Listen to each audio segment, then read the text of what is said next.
The alarm blared throughout the research vessel horizon. Commander Eliza Warner gripped the railing of the observation deck, her knuckles white as she watched Earth's ships gather in formation.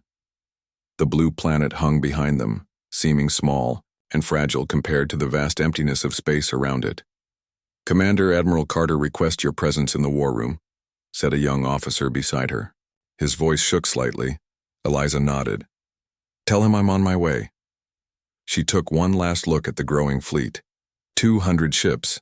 That was all humanity had to face the thousands in the Hegemony Armada approaching from the edge of the solar system. The Hegemony. A collection of 27 alien species who had found Earth 50 years ago and immediately decided humans were barely worth acknowledging.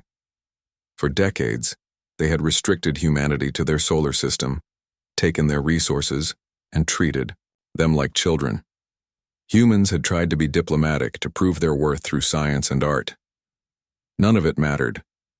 3 days ago, the Zorath, one of the most powerful species in the Hegemony, had attacked the research stations around Saturn. No warning, no reason given. 5,000 dead, including families and children. The war room buzzed with activity when Eliza entered. In the center stood Admiral William Carter, his gray hair cut short, his face lined with decades of service. He looked up as she approached. "Commander Warner, good. We need your expertise on the Horizon's capabilities." "Sir, the Horizon is a research vessel, not a warship." Carter's eyes narrowed. "Everything we have is a warship now." The holographic display showed the incoming Hegemony fleet. It would reach them in less than 24 hours. "Our latest intelligence," said Carter, pointing to the display. "They've sent almost a third of their total forces. They expect this to be quick." A woman stepped forward from the shadows. Dr. Olivia Reeves, the Horizon's lead scientist. Her dark hair was pulled back in a tight bun, her eyes red from lack of sleep. "Admiral, I need to speak with you about the Nova Protocol," she said quietly. Carter tensed. "We'll discuss that privately." Eliza looked between them. "The Nova Protocol? I haven't heard of this project." "You weren't supposed to," said Dr. Reeves. "But given the circumstances, you should know what your ship will be carrying." Carter sighed and nodded. "Clear the room." When only the three of them remained, he activated a security field around them. "What I'm about to share is known only to 12 people on Earth." Dr. Reeves brought up a new display showing complex equations and diagrams. 3 years ago, I discovered something while researching quantum physics, a way to target specific subatomic particles within a defined space and remove them from existence." Eliza frowned. "What does that mean in practical terms?" "It means," said Carter, "that we can destabilize matter at a fundamental level, anything from a single ship to an entire star." The implications hit Eliza like a physical blow. "A star? You're talking about a weapon that could destroy solar systems." "Yes," said Dr. Reeves, her voice barely above a whisper. "That's exactly what it is." "The Hegemony believes they're coming to punish us," said Carter. "They expect us to either surrender immediately or fight a conventional war that we'll lose. Within days. They don't know what we've been developing." Eliza stared at the display. "Have we tested this?" "On a small scale, yes," said Dr. Reeves. "But nothing like what the Admiral is proposing." Carter's face hardened. "The Horizon will be retrofitted with the prototype Nova device by tomorrow. If the Hegemony doesn't retreat after our initial defense, you'll take your ship to the edge of the solar system and deploy it against their reinforcement fleet." "And if something goes wrong?" asked Eliza. "If the effect spreads beyond the target area," Dr. Reeves looked away, "then we might lose more than just the enemy fleet." The meeting ended an hour later. Eliza walked slowly back to the observation deck, her mind racing with what she had learned. The Horizon, her ship of scientific discovery, was about to become the most dangerous weapon humanity had ever created. She found her first officer, Lieutenant Peter Diaz, waiting for her. "Bad news?" he asked, seeing her expression. "The worst kind," she replied. "The kind that might make us the bad guys in someone else's story. Ma'am, after what they did at Saturn, I don't much care how we look in their stories." Eliza nodded slowly. "I understand that feeling. But this weapon, it crosses a line we can't uncross." With respect, Commander, they crossed that line first. My sister was on Titan Station. Eliza placed a hand on his shoulder. I'm sorry, Peter. Across the solar system, the hegemony fleet advanced. On their command ship, Fleet Master Zorval of the Zorath reviewed the human defenses with contempt. Primitive vessels, he said to his officers. Their weapons can barely penetrate our outer shields. His second-in-command, Submaster Grell, nodded in agreement. The Council wishes this matter resolved quickly. The humans have become too ambitious, too questioning of their place. The attack on their Saturn colonies was sufficient warning, said Zorval. When faced with our full might, they will submit or perish. Either outcome is acceptable. Little did they know that in a lab on the horizon, Dr. Reeves worked frantically to stabilize the Nova device as it was integrated into the ship's systems. Her hands shook as she calibrated the quantum field generator.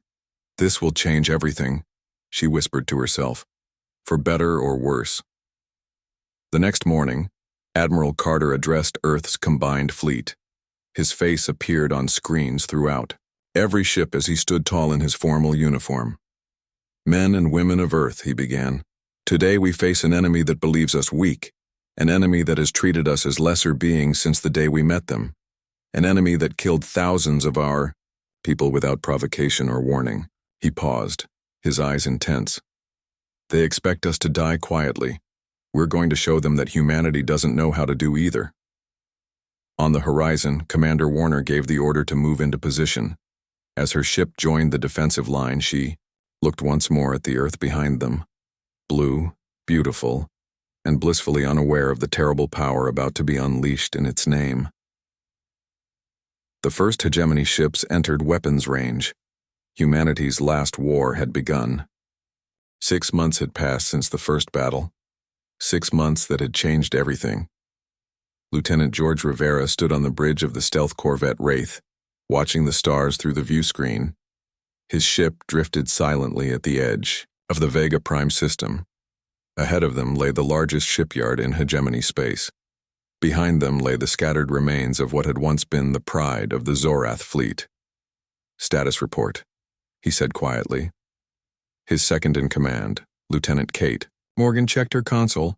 All systems nominal. Stealth field holding. No indication they've detected us. George nodded. And the package? The Nova protocol is ready for deployment. Dr. Reeves's latest modifications have been integrated. 6 months ago, the galaxy had expected humanity to fall in days. Instead, something no one predicted had happened. Humanity fought back. And they fought in ways the hegemony had never seen before. The Nova protocol had first been used 3 weeks into the war, when a hegemony battle group attempted to establish a foothold near Mars. Commander Warner had deployed it as ordered. The result had stunned both sides. 30 hegemony ships hadn't just been destroyed, they had simply ceased to exist, along with a sphere of space 2,000 kilometers wide. The energy released had been beyond anything humanity's scientists had predicted. George remembered watching the footage, the silence that had fallen over Earth's command center. The horror on Dr. Reeves's face as she realized what her creation could truly do. But there had been no time for moral debates. The hegemony, enraged and terrified, had launched a full-scale assault on Earth. They had expected humans to have one, prototype weapon. They didn't know that Admiral Carter had already ordered the production of more. Lieutenant Rivera, said Kate, interrupting his thoughts. We're approaching the optimal deployment window. George took a deep breath. Begin approach. Maintain stealth protocols. The Wraith moved silently toward the massive shipyard. Thousands of hegemony workers staffed the facility, building the next wave of warships meant to crush Earth once and for all. None of them would see tomorrow. George pushed the thought from his mind. This was war. The hegemony had started it. They could end it any time by acknowledging humanity as equals and withdrawing from Sol. His communication officer spoke up. Sir, I'm picking up an unexpected transmission. It's from Earth. George frowned. Put it through. Secure channel. Dr. Olivia Reeves's face appeared on his screen. She looked exhausted, her eyes surrounded by dark circles. "Lieutenant Rivera," she said urgently, "you need to abort your mission immediately."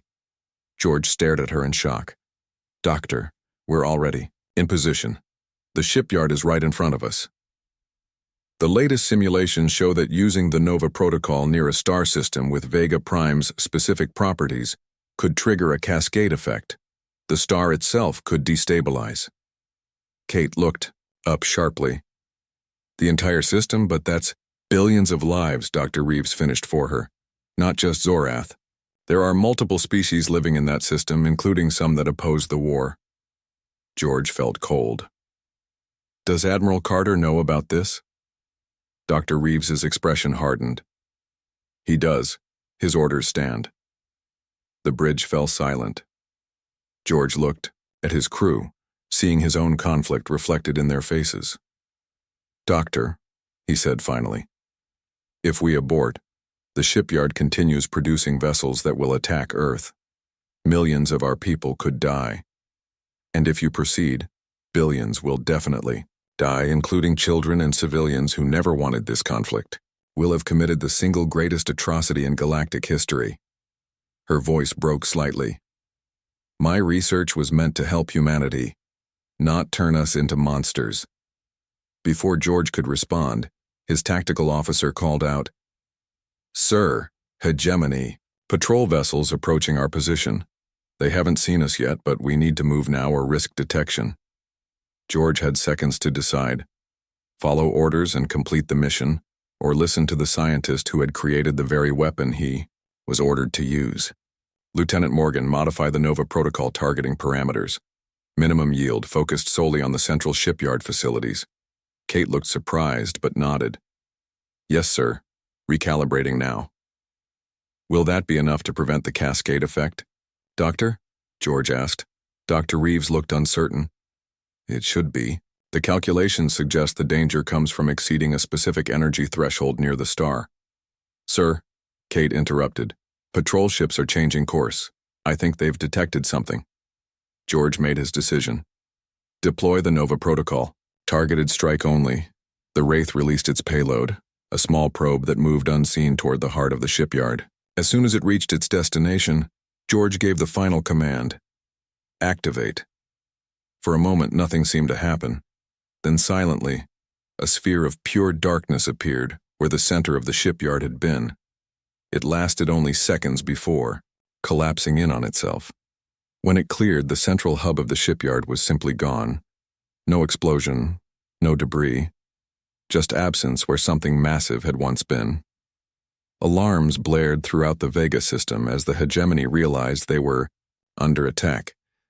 The Wraith was already turning, preparing to jump back to friendly space. "Sir," said Kate, checking her readings, "the star is stable. No signs of the cascade effect." George nodded, relief washing over him. "Set course for Earth, maximum speed." As they prepared to jump, his communication officer spoke again. "Sir, we're receiving thousands of transmissions from the Vega system. They're panicking. Word of what happened at Zorath Prime last month has spread. They think we're going to destroy their star too." The officer paused, listening. Some of the smaller species are already evacuating. Entire planets are trying to flee. George looked at the view screen one last time before the jump. The distant star of Vega Prime shone peacefully, unaware of how close it had come to destruction. "Send one final message before we go," he ordered. "On all hegemony frequencies." "Ready, sir." The message is simple. "We could have destroyed your entire system today. We chose not to. Remember that when your leaders talk of continuing this war." The Wraith vanished into faster-than-light travel, leaving behind a system in chaos. Back on Earth, Dr. Reeves received confirmation that the mission had been completed with minimal deployment. She closed her eyes in relief but knew this was just the beginning. The reports from across the galaxy were growing worse. The NOVA protocol attack on the Zorath home system 3 weeks earlier had caused their star to destabilize, just as she had feared might happen at Vega Prime. An entire civilization was now on the brink of extinction. And the worst part? Earth was winning. 2 years had passed since the first shots were fired. 2 years of escalation, destruction, and a shifting balance of power that no one could have predicted. Captain Natalie Harlow stood on the bridge of the diplomatic vessel Olive Branch watching. As they approached Proxima Centauri, the neutral meeting ground chosen for the first official peace talks, she wore her formal uniform, navy blue with silver trim, her blonde hair pulled back in a tight bun. "Captain, we're receiving the approach coordinates now," said her navigator. Natalie nodded. "Take us in slowly. Let them get a good look at us." The Olive Branch was unarmed, a fact that both sides knew. What neither side mentioned was that it didn't need weapons. Not anymore. Not when Earth's military now possessed the ability to target any star system from light years away. A large space station orbited Proxima Centauri, its design featuring elements from multiple species architecture. Neutral ground, though Natalie knew that neutral had become a meaningless term. The entire galaxy now fell into two simple categories: human allies and potential targets. "We've received clearance to dock," said her communications officer. "The hegemony delegation is already aboard the station." Natalie took a deep breath. "Remember, everyone, we're here to offer peace, not gloat over our advantage. Earth wants this war to end." Some of her crew nodded. Others looked less convinced. Aboard, the research vessel Horizon, now converted into a military command center, Admiral William Carter and Dr. Olivia Reeves watched the diplomatic mission's progress. The Horizon had changed as much as the war itself, its once pristine labs now, filled with military personnel and weapon designs. "Do you think they'll accept the Geneva Proposition?" Dr. Reeves asked quietly. Admiral Carter's face had hardened over the past 2 years, new lines etched into his skin, his eyes colder than before. "They don't have a choice." "There's always a choice," she replied, "even when both options are terrible." The Geneva Proposition was humanity's offer, a complete restructuring of galactic politics. The hegemony would be dissolved, all species would receive equal status, no more restrictions on human expansion, and most importantly, oversight of all military development would be shared among a council with Earth holding permanent membership. In the meeting chamber on the station, Natalie sat across from the hegemony representatives. There were 5 of them, each from a different species. The Zorath delegate was noticeably absent. Their civilization was struggling to survive on colony worlds after their home system's destruction. The Voltar representative, a tall being with iridescent skin, spoke first. "Captain Harlow, we have reviewed Earth's proposition." Natalie noted the hesitation. "And? It is unprecedented. No single species has ever demanded such a fundamental change to galactic governance. No single species has ever had to," Natalie replied evenly. "We tried diplomacy for 50 years. We were ignored. We tried cultural exchange. We were mocked. We tried trade agreements. We were exploited." The Javarian delegate, a smaller being with multiple eyes, leaned forward. "And now you wish us to believe that after 2 years of devastating war, after destroying entire worlds, humanity seeks peace? Forgive our skepticism, Captain." Natalie met his gaze.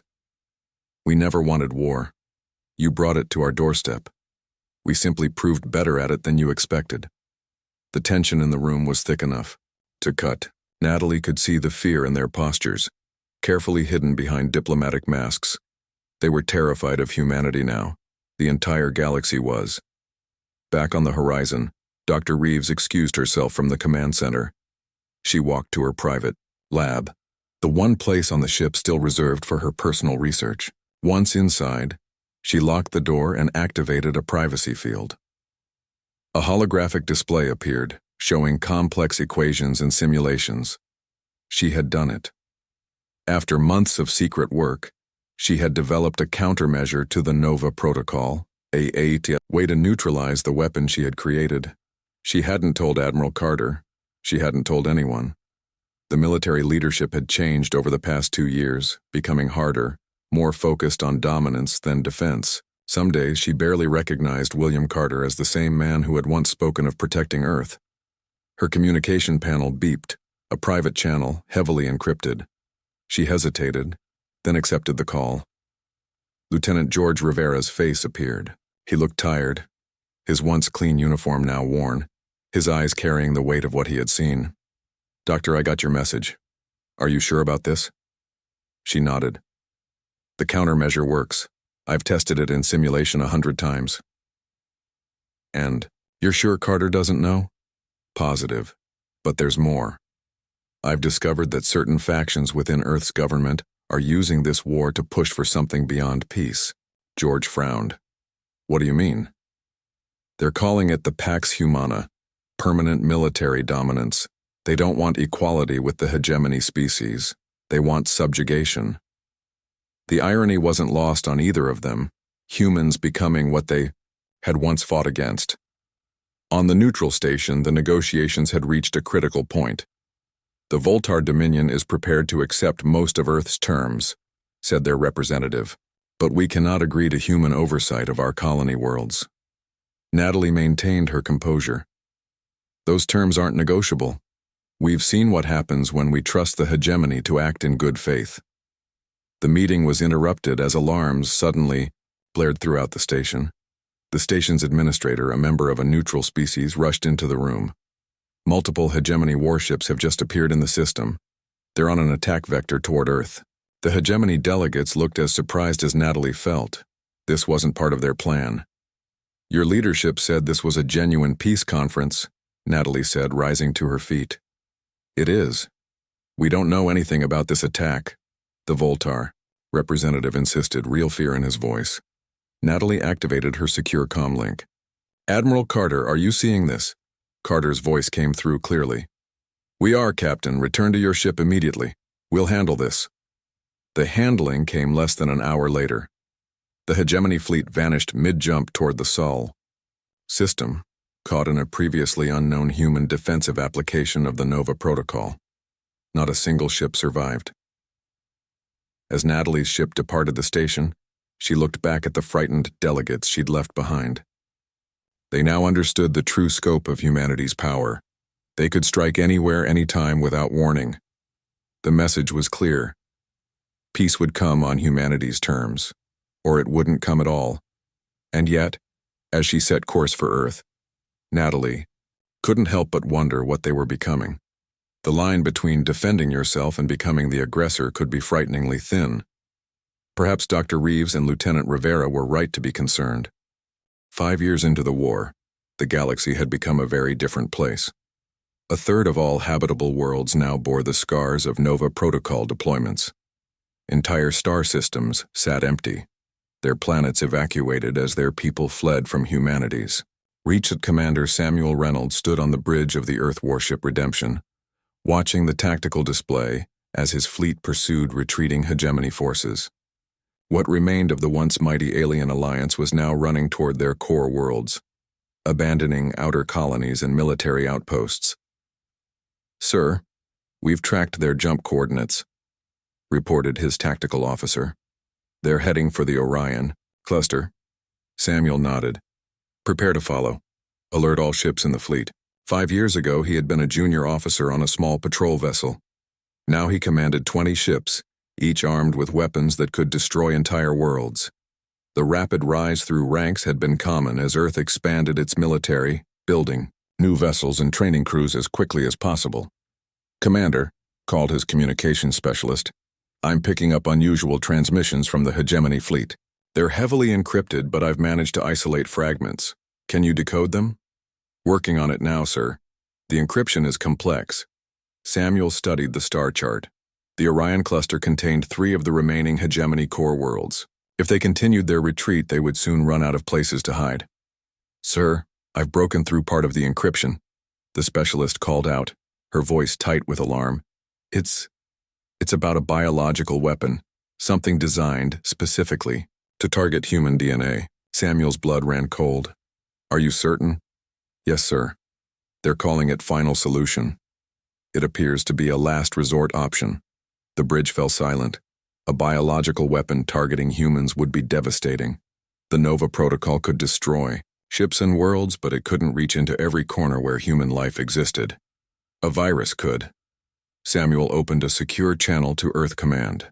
Admiral Carter's face appeared on screen, older now, his eyes having lost any warmth they once held. Commander Reynolds. Report. Admiral, we've intercepted communications about a biological weapon being developed by hegemony scientists. Something designed to target human genetic markers. Carter's expression didn't change. This confirms our intelligence. Continue pursuit of their fleet. When you reach the Orion cluster, you are authorized to use maximum Nova protocol deployment. Against all hegemony worlds in the system. Samuel blinked.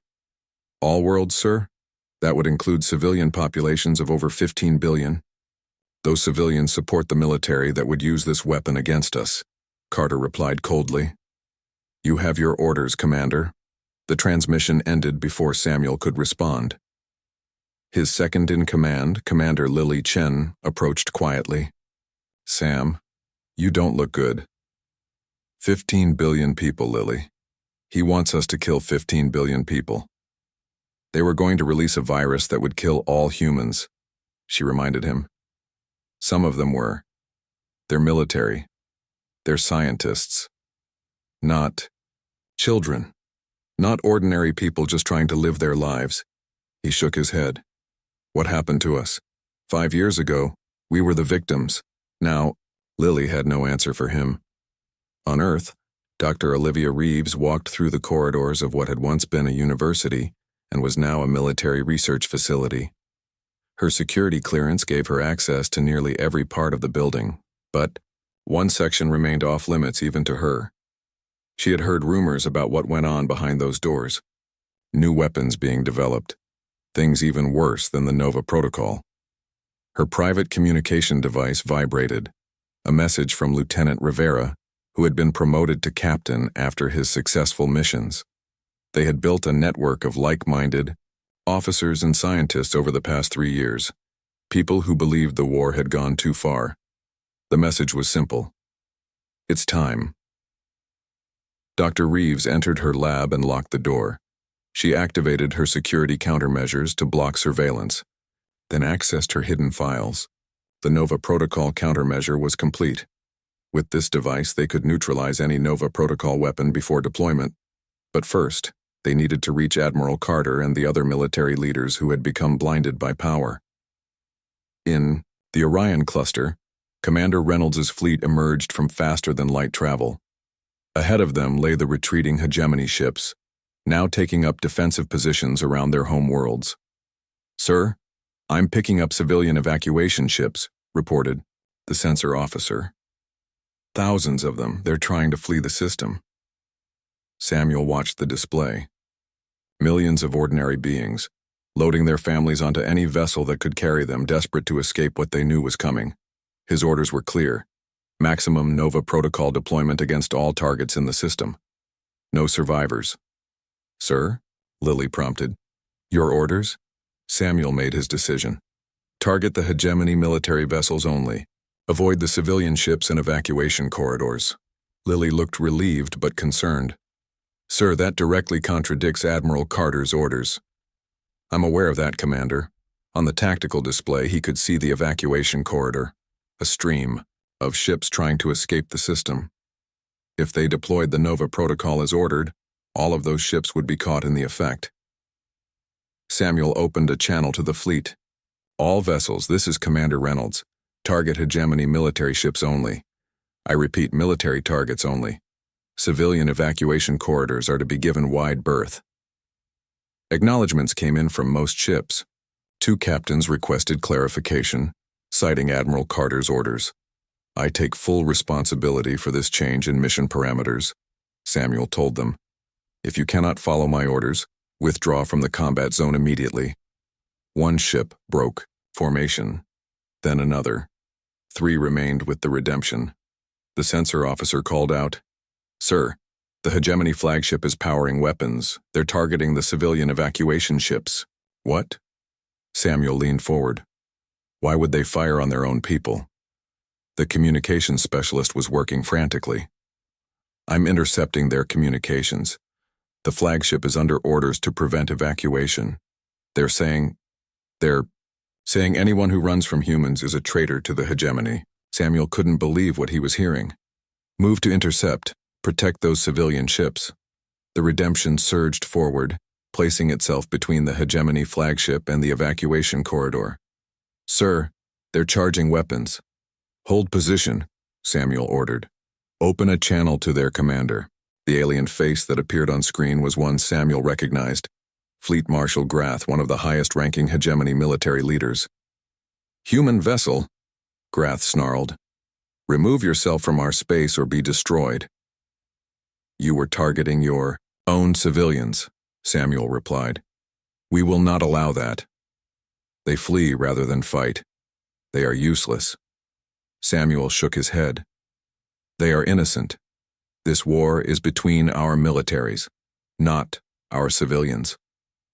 Grath's expression shifted to something like confusion. You protect our civilians?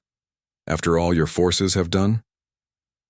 I'm trying to remember what we're fighting for, Samuel said quietly. And it wasn't this. It wasn't the destruction of entire peoples. For a long moment, there was silence. Then, Grath spoke again. Perhaps we should discuss terms. On Earth, Admiral Carter received the report of Commander Reynolds' actions with cold fury. He did what? He's negotiating with the Hegemony, sir. He's refused to deploy the Nova protocol against civilian targets. Carter's fist came down on his desk. Ready my ship. I'll deal with this myself. But as he stood, the door to his office opened. Dr. Olivia Reeves entered, flanked by Captain Rivera and several other officers. William, she said softly, using his first name for the first time in years. We need to talk about what we've become. 20 years had passed since the first shots of the war. The galaxy had changed forever. The old man sat alone on a bench overlooking the red Martian landscape. His uniform, once worn with pride, now hung loosely on his thin frame. Admiral William Carter, once the most powerful military leader in human history, watched the sunset in silence. Few people visited him these days. Most preferred to forget the man who had nearly led humanity to become the very monsters they had fought against. A small transport ship landed nearby. A woman stepped out, her dark hair now streaked with gray. Dr. Olivia Reeves approached slowly and sat beside him. Hello, William, she said quietly. Olivia. His voice was rough from disuse. How was the council meeting? Productive. The Interstellar Cooperative has approved the new trade routes through the Orion sector. Earth ships will begin regular flights. Next month. Carter nodded. The Interstellar Cooperative, the organization that had replaced the Galactic Hegemony.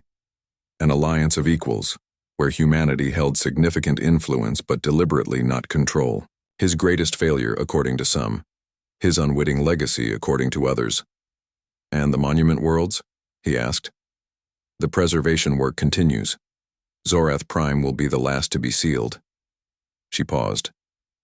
They're keeping them exactly as they are, as reminders. The monument worlds, dead planets preserved as eternal memorials to the cost of war, places where billions had died when stars destabilized or Nova Protocol weapons had been deployed at maximum yield. Do you ever wonder, Carter said slowly, what would have happened if I had listened to you and Reynolds sooner? Dr. Reeves looked out at the horizon. Every day, on a space station orbiting a distant world, Commander Samuel Reynolds, now ambassador, Reynolds met with representatives from the last holdout hegemony worlds.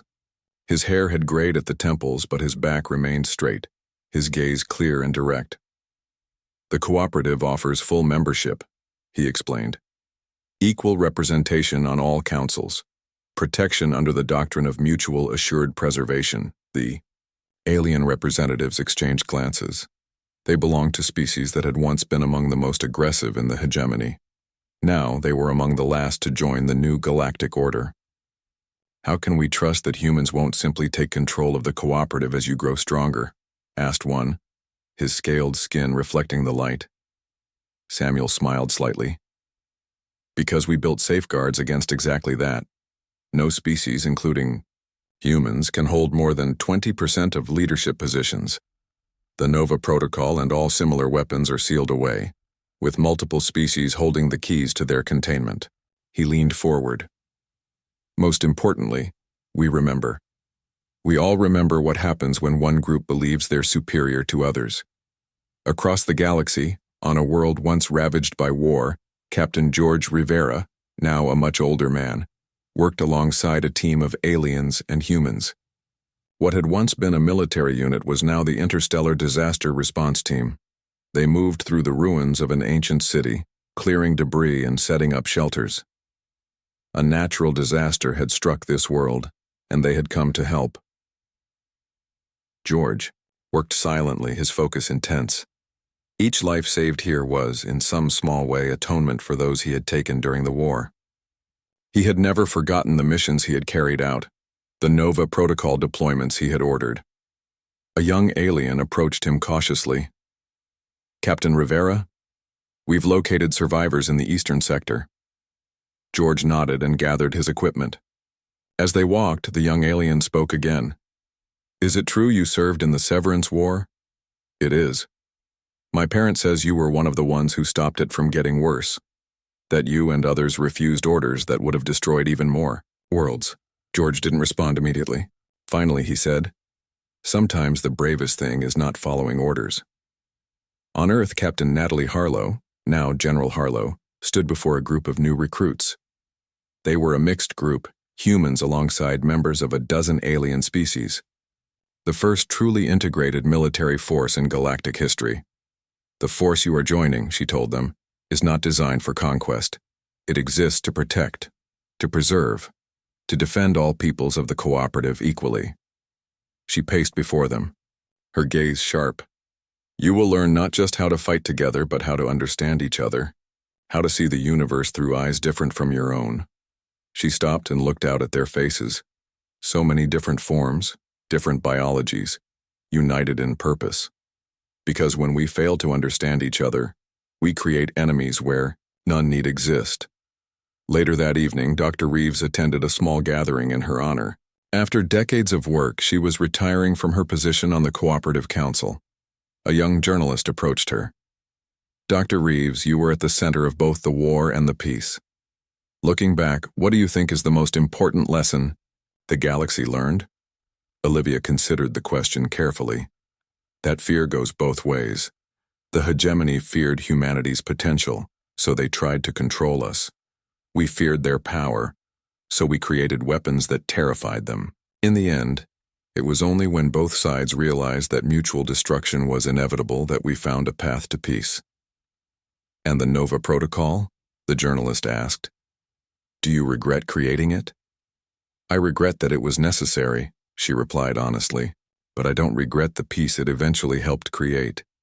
On a small world far from Earth, a child of an alien species looked up at the night sky. They turned to their parent and asked, "Why are humans treated with such respect? They're newer to space than most species." The parent considered how to explain. "Long ago, the older species thought they knew best. They treated newer species poorly, especially humans. Humans warned that this was wrong, but no one listened." The parent pointed to a faint star in the distance, one that flickered unnaturally. "When pushed too far, humans fought back in ways no one thought possible. They showed us that determination can overcome any technology, any advantage." "Were they bad?" the child asked. "No, just desperate and very, very good at survival." The parent looked up at the stars. "They taught us the most important lesson in our history, that fear goes both ways, and some lines should never be crossed." The child looked thoughtful. "Do humans still have those terrible weapons?" "They do. We all do now.